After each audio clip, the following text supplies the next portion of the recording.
The Lord be with you. A reading from the Holy Gospel according to Mark.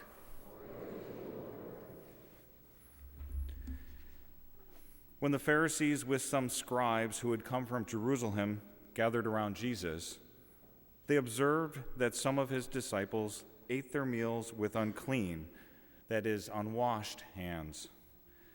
For the Pharisees, and in fact all Jews, do not eat without carefully washing their hands, keeping the tradition of their elders.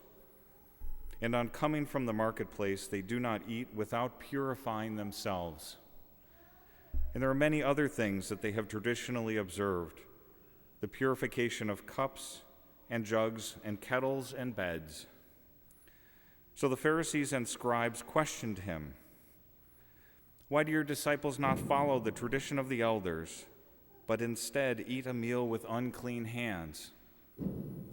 He responded, "Well did Isaiah prophesy about you hypocrites, as it is written, 'This people honors me with their lips, but their hearts are far from me. In vain do they worship me, teaching as doctrines human precepts.' You disregard God's commandments, but cling to human tradition."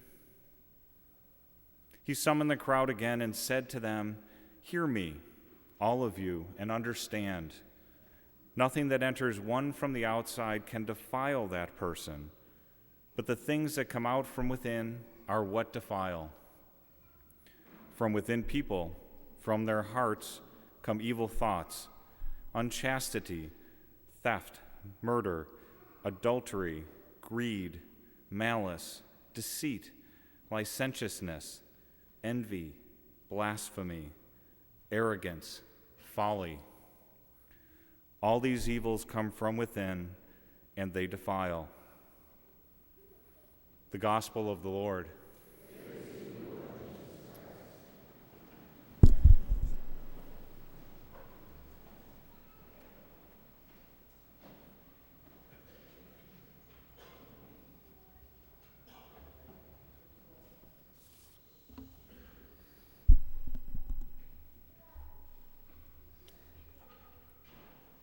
I'm sure many of us have had this experience. When I was younger, used to go outside and play, and my two brothers and I would always be outside right after school playing in the yard. And eventually my dad would come home and he'd pull in the driveway and go inside, and Mom would come out and yell, "It's time for dinner." And we'd all scramble in, and as soon as we walked into the door, she would look at us and say, "Go wash your hands." And there would be that ensuing argument of, they're not that dirty, they're pretty clean. And she would insist that we go back and wash our hands. And she would always, it seems to me, use the line, "Cleanliness is next to godliness." Jesus in our gospel today isn't saying that rules aren't important. Obeying the commandments helps us to structure our lives and form habits that can keep us from sin. But the Pharisees use these rules to become more like they're showing how good they are and avoiding poor and unclean people and undesirable people that they don't want to associate with. But good and evil is more of a matter of intent, and a hypocrite is more dangerous than a poor or unclean person who is trying to do good despite all the obstacles in their way. What Jesus is saying in today's gospel is that God's grace replaces the law not by excusing us from the rules, but by elevating us to the spirit of the rule that is supposed to be written in our hearts.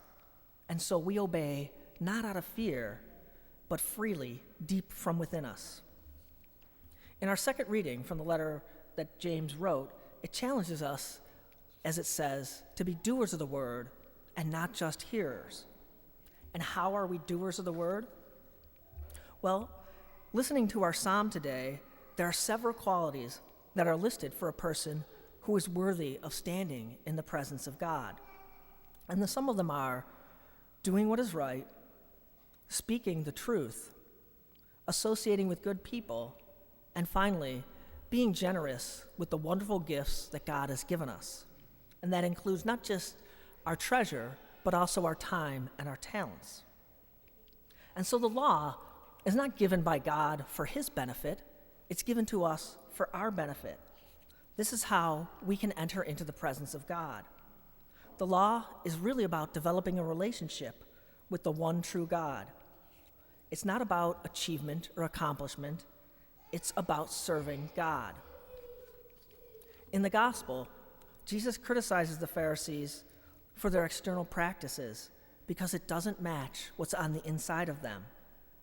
In the time of Jesus, ritual purity was a way for people, as I said, to avoid those who were unwashed, unclean, who were from a different tribe or a different nation.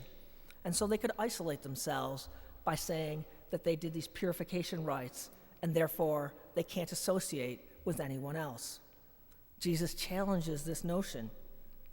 As I stated earlier, for Jesus, good and evil are a matter of intention.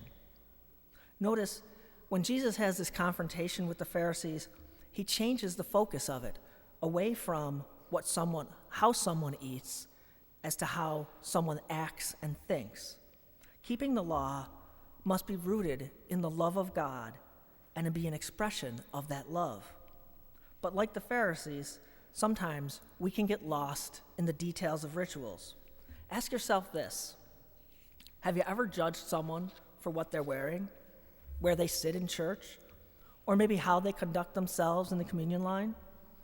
That's kind of what the Pharisees are doing today, passing judgment on the externals and not being open to the possibility of what's inside of someone.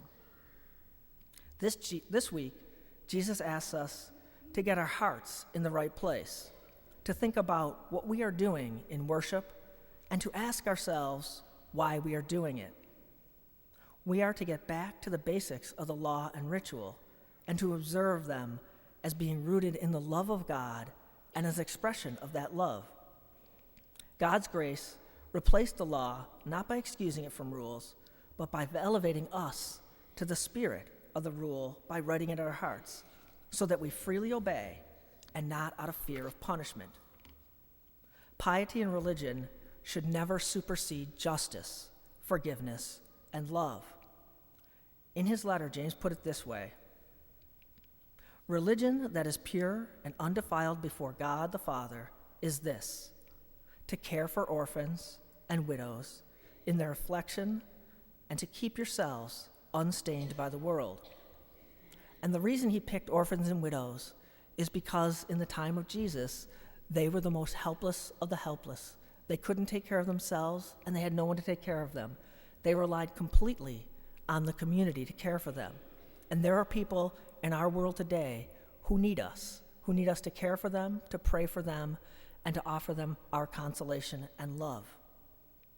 And so we might add to that list to never exclude anyone from God's loving embrace because of your piety does not see them as clean, but rather unclean. And just as all the moms out there want all their sons and daughters to have their hands clean before they eat dinner, God wants us to have our hearts cleaned before we come before the Eucharist and celebrate the gift of Jesus.